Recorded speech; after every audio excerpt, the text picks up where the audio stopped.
Noticias urgentes de Japón. Esta semana la cadena Tokyo TV dio a conocer que el director general de PlayStation, Hideaki Nishino, planea rebajar el precio de PlayStation 5 en Japón, toda vez que el Switch 2 ha destruido en ventas a la consola de Sony en Japón, con una diferencia de hasta 8 veces más consolas en octubre. Pero las cosas no se quedarán en una rebaja de precio. Sony intentará lanzar un modelo de PlayStation 5 exclusivamente en japonés y se reenfocará en capturar el mercado de ese país, incluso corriendo el riesgo de perder dinero. Esto nos habla del orgullo nacional. La marca PlayStation está en franca decadencia en Japón y Nishino cree que intentar recuperar el mercado doméstico es importante para la compañía, pero vamos por pasos. En concreto, la noticia se dio a conocer en un reportaje de dos miembros del equipo de negocios de Tokyo TV, Kinji Abe y Yohei Kano, además de la presentadora Yuka Takesaki. Lo que sorprendió a ambos periodistas fue que, en medio de una subida generalizada de precios a escala mundial, Sony anunció el lanzamiento de un nuevo modelo de PlayStation 5 disponible a la venta en Japón mañana 21 de noviembre. Este modelo exclusivamente digital solo estará disponible en japonés. Ofrece 896 GB de almacenamiento en lugar de 1 TB y cuesta 55,000 yenes, aproximadamente $354. Esto en comparación con los casi 73,000 yenes, aproximadamente $470 del PlayStation 5 estándar que se vende en Japón. La pregunta natural es, ¿por qué Sony lanza esta nueva edición en este país con una obvia pérdida monetaria y media década después de la salida de la consola? El análisis de los periodistas es contundente. Sony ha estado perdiendo terreno en Japón a pasos agigantados. El Switch 1 y 2 son más populares con los jóvenes en ese país gracias a su versatilidad y portabilidad, además de tener una forma mucho más compacta y adaptable a los espacios japoneses. Las ventas no mienten. El Switch 2 ha vendido 2.6 millones de unidades en Japón, mientras que las ventas totales del PlayStation 5 son 7.1 millones en 5 años. Sí, Nintendo casi ha llegado a la mitad de esas ventas en cuestión de meses, y ni se diga respecto a las ventas del Switch 1. Las estimaciones de sitios como Video Game Charts son abismales para el PlayStation 5 en Japón. En agosto de este año, PlayStation vendió cerca de 32,000 unidades, mientras que Switch 2 vendió 255,000, una diferencia de 8 veces más. En parte, estas aplastantes ventas derivan de la decisión de Nintendo de lanzar un modelo de Switch 2 en Japón más barato que el resto del mundo, exclusivamente regionalizado en japonés e imposible de adquirir fuera de dicho país. Sin embargo, el hardware es solo uno de los frentes en los que se libra esta batalla, y quizás el software sea el frente más preocupante para Sony. En efecto, juegos como Resident Evil 9, Final Fantasy VII Remake, de franquicias que usualmente y por tradición han evitado las consolas de Nintendo por limitaciones técnicas y confrontaciones con Nintendo, ahora salieron en Switch. Según el reportaje de Tokyo TV, esto ha sido una súper llamada de atención para Sony, toda vez que al perder hardware pueden perder la carrera por el software y con ello el apoyo de estudios japoneses, lo cual sería catastrófico. Lo peor es que la estrategia de Nintendo de reforzar la presencia de sus franquicias en la cultura popular ha dado frutos, mientras Sony ha perdido casi todas sus propiedades originales que apelaban a la cultura japonesa y solo conserva las occidentales. Nintendo ha reforzado a Mario y Zelda gracias a sus películas, que prometen un éxito arrasador en el futuro inmediato. Peor aún, la estrategia del antiguo jefe de PlayStation, Jim Ryan, fue ignorar esta situación y concentrarse en Occidente, donde colocó estudios y unidades cruciales. Debido a que las ventas han sido buenas en el mundo, Ryan ignoró la mala situación de PlayStation en Japón. De acuerdo con el reportaje citado, el hecho de que Sony no lanzara un PlayStation exclusivo para Japón generó una situación muy negativa para la marca en términos de comercio internacional. Al parecer, muchos revendedores aprovecharon la reciente debilidad del yen y compraron cantidades importantes de PlayStation 5 para exportarlos a China, donde es muy popular porque además no censura juegos como lo hace el modelo chino. En resumen, Sony abandonó por completo el mercado japonés y le ha salido muy caro. En efecto, el reportaje habla de una verdadera erosión de la marca PlayStation en Japón. De nuevo, esto contrasta con Occidente. Por ejemplo, el Switch 2 ha vencido a PlayStation 5 en Estados Unidos y Japón, pero su popularidad en Europa, un continente adicto a juegos como FIFA, sigue incólume. Aunque no tenemos un dato exacto, sabemos que los números de ventas de PlayStation 5 en Japón son devastadoramente bajos. Los estimados indican que, a veces, las ventas semanales no llegan ni a 10,000 unidades. Esto es muy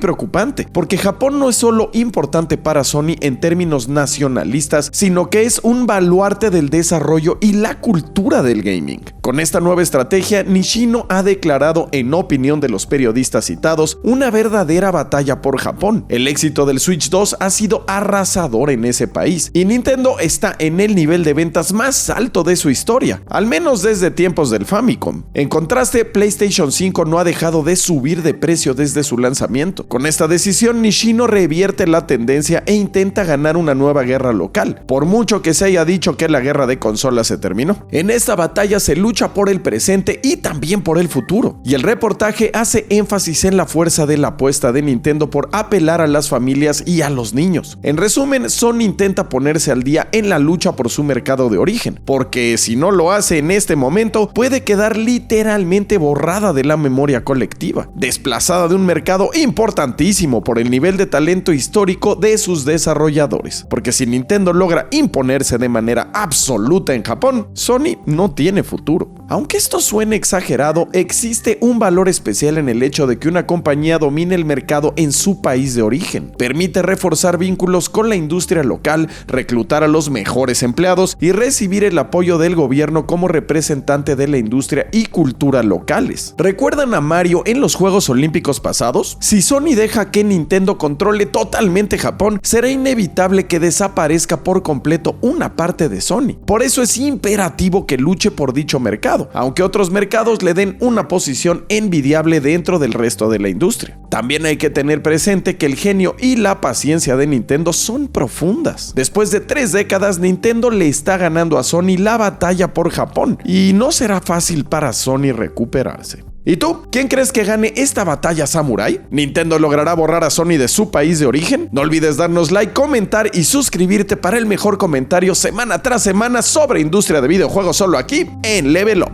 Nos vemos.